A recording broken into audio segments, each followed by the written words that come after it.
Okay, good night.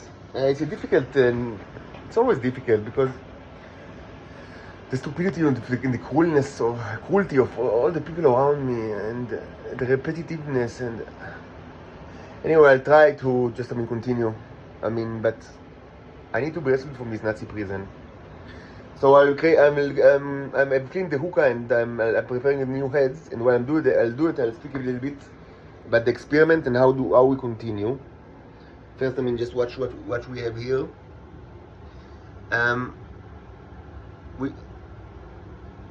It's different. It's a different mixture. For some reason, I tried to make it like the same, but it's obviously mixed different. One is green and one is brown, and it's not the same consistency. And I removed this half of it to another kind of here to this plate. Anyway, unlike yesterday, we do not see obvious proof of or even evidence of electrolysis that is done magically. So from that perspective, this is I would say maybe a failure, but this is part of science, not every, as I said in the past, not every experiment that I do, as I conduct is kind of like a Nobel Prize winning, some of my new audience might think that, it's like that, it's like a show that, every episode is a Nobel Prize winning experiment, but it's not like that, and it was never like that throughout the year. I've done many things that, much more than one experiment that, many more than one experiment that, just, failed. Even though this was not, I wouldn't say it's a failure, we need to continue to work on the issue. I would say that yesterday we've seen, I would suggest obvious signs and continuously, even after I cleaned it, we've seen again the bubbles that are sign of electrolysis that, to my understanding, cannot be explained without energy transfer. And I have not seen an explanation in the comments. So, but maybe there is. If there is an explanation, I know I'm very skeptic. And of course, I would like to prove this. Like most scientists, they want to prove something. They are not completely neutral towards the outcome. But I also would like to hear anything, every kind of theory with regards to what can explain this happening beside energy transfer. So so there's a question. First of all, so what is the difference between? So we didn't take a look at the samples. So that's what we'll do next after I'm done with this video. And maybe we'll take even more samples. We'll see how it goes. Too many. It's actually tiresome to review too many, but it's actually an interesting mixture. So what's the difference? So the main difference is that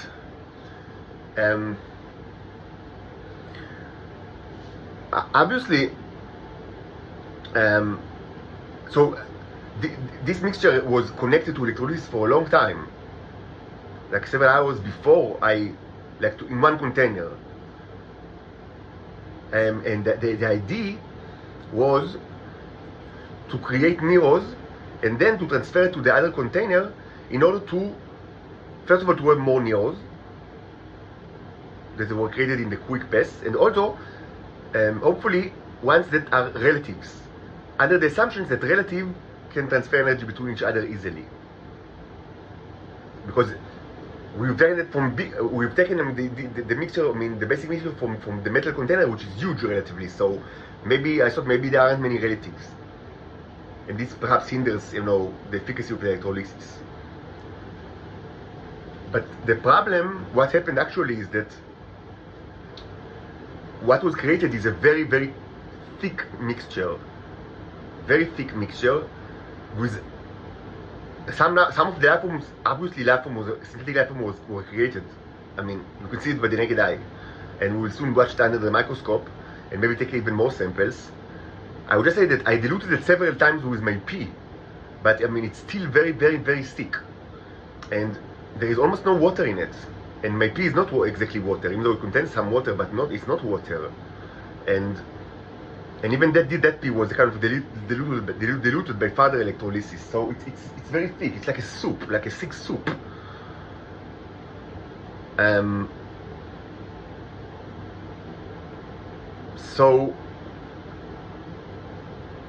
So I mean, obviously it's first of all it's much more it's probably much less conductive than before. Although I've added oil to preserve the neurons, which even lowered conductivity. Just to say that, I mean, the conflicting, I mean, these kind of conflicts are, I mean, I'm used to it, I mean, from the electrolysis, I mean, from the many analysis that I've done electrolysis, I mean, it's not new thing that, I mean, it's a cumbersome process, and many times, I mean, there are conflicting, like, I mean, you know, forces, like, I mean, you want to add oil, but I mean, you want to preserve conductivity, but you want more neurons, but I mean, then, I mean, the H2O, I mean, like, I mean, you know, disassembles to hydrogen and oxygen. I mean, so this kind of, like, I mean, this kind of, like, conflict within the realms of electrolysis is not new at all, and was discussed a lot in this channel. And it's like that. I mean, and it's even, I would say that it's even, like, I mean, what we face now is actually even, like, I mean, relatively minor challenge with regards to the technical details of the electrolysis, because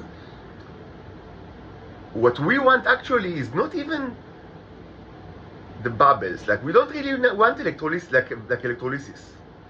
I mean,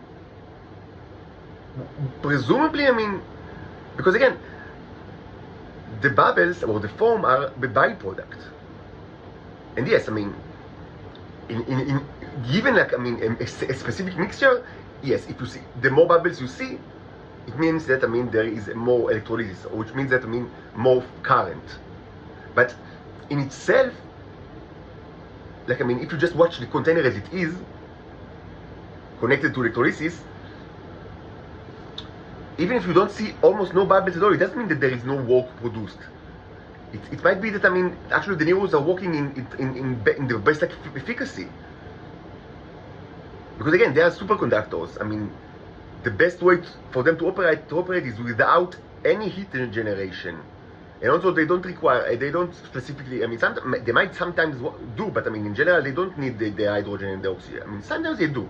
But I mean, in the general sense, I mean, it's not like a prerequisite for them to work, like hydrogen or oxygen. And certainly not the generation of heat that is accompanied by, I mean, by the erosion of the metal. They're actually limiting factors. And we've made progress, I mean, with kind of like electrolysis that, I mean, with no foam and no bubbles at all in the past, just to say.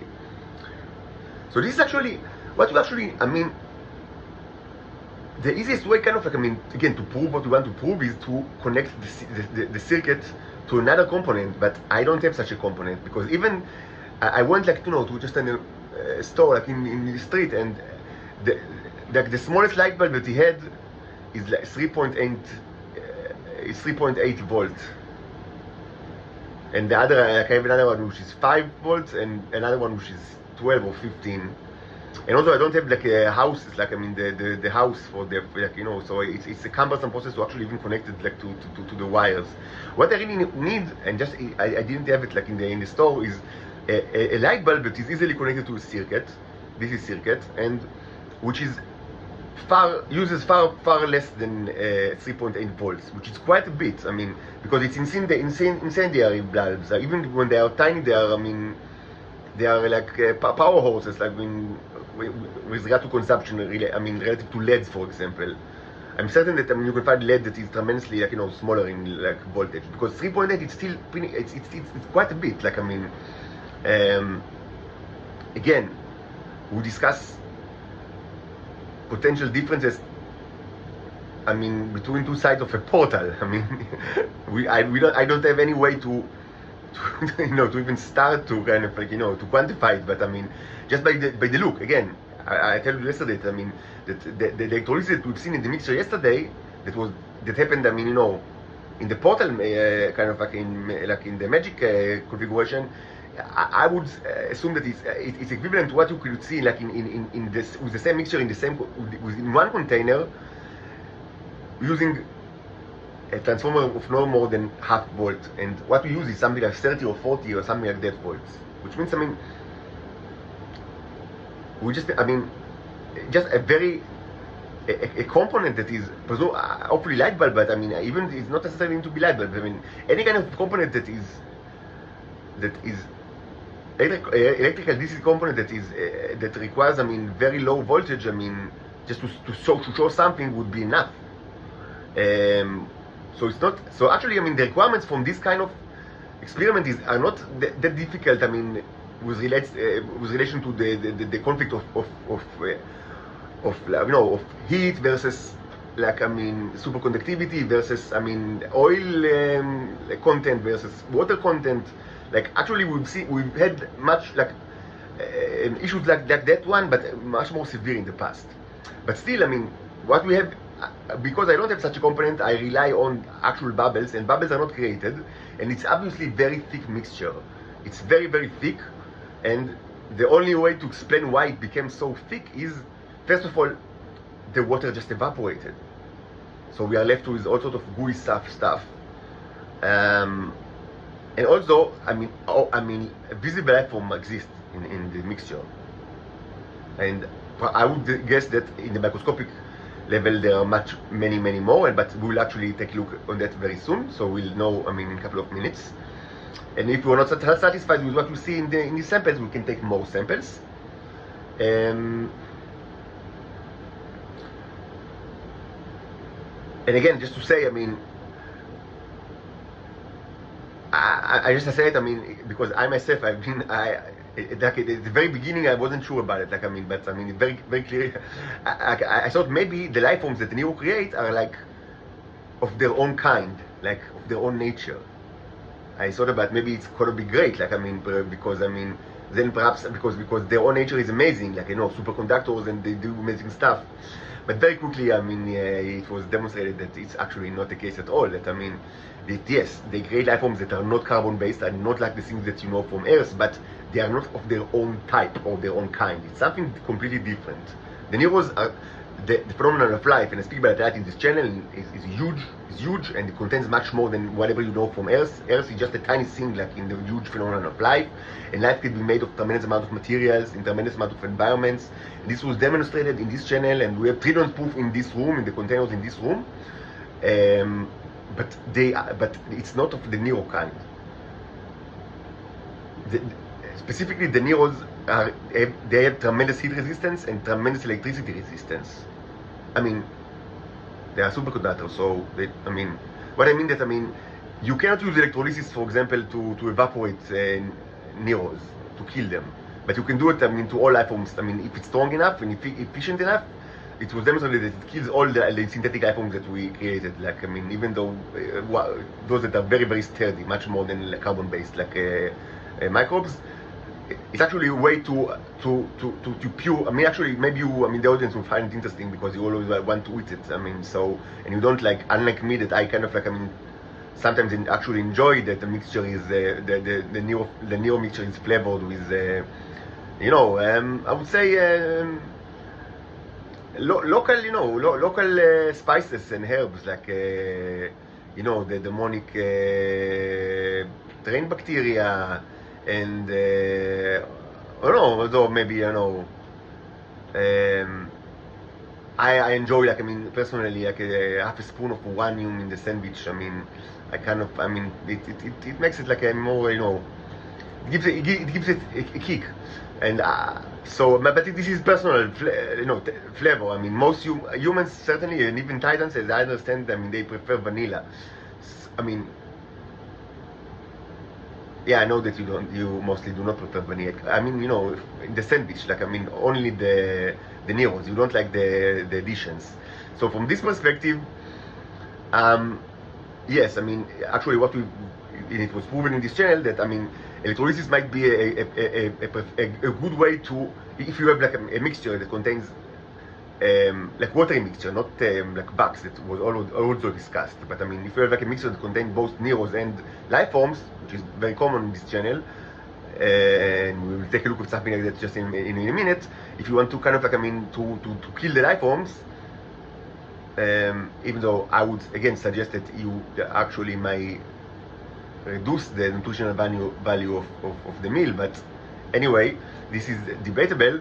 So actually, relatively high voltage electrolysis was proven to do the trick, and it doesn't hurt the neurons at all.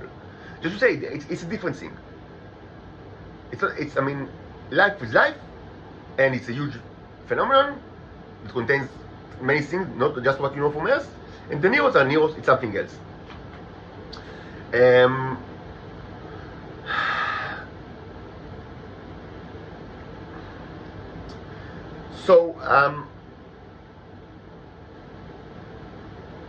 Maybe I can buy this kind of like a new component, like a light bulb, or maybe I can find something to disassemble from this room, because I have all sorts of junk.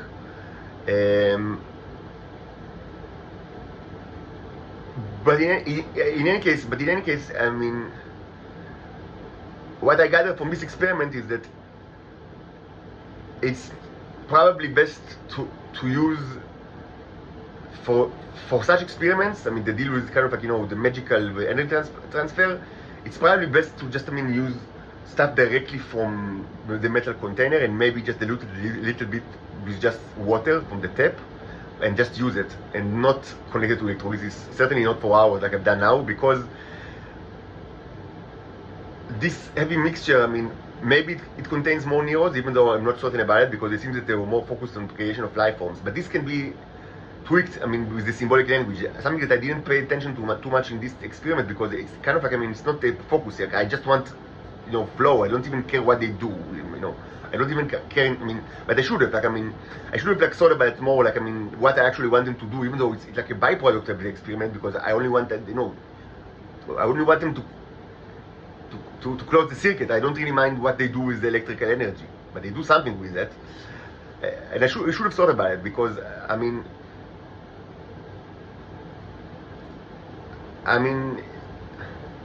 probably whatever they do, I mean, besides creating other neurons, probably reduces the conductivity of the mixture, and also the ability of the neurons to create the chains.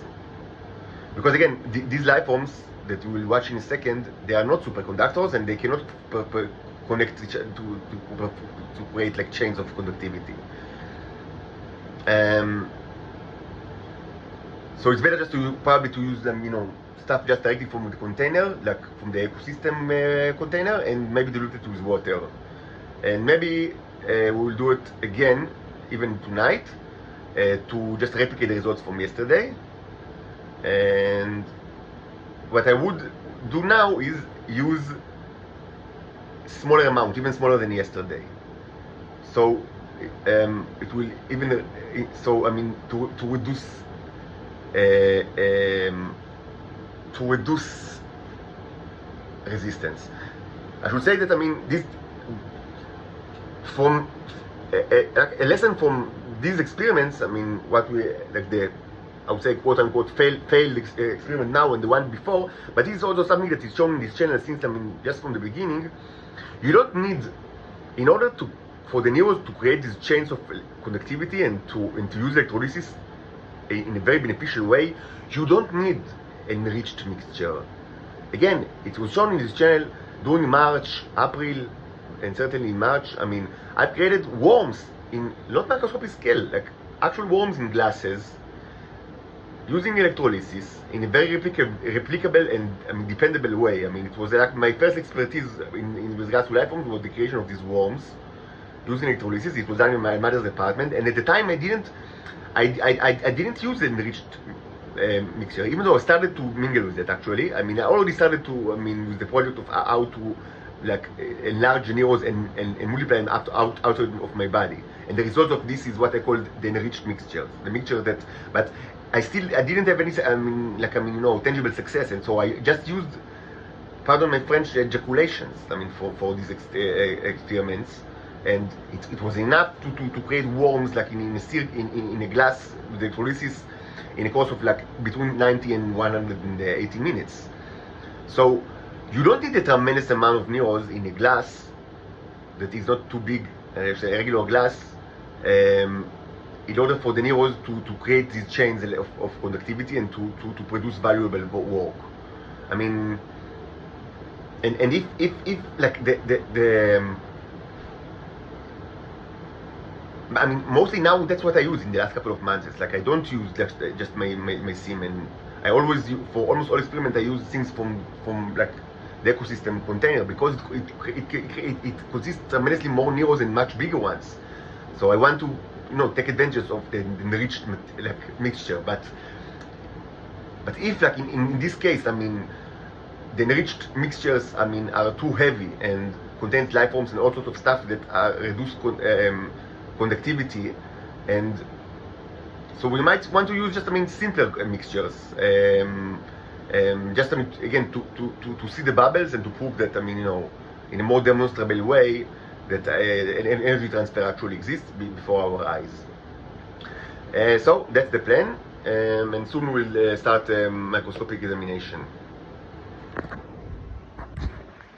I need to be rescued from this Nazi hell, me and my daughters. Using arms and legs, not mouths and tongues.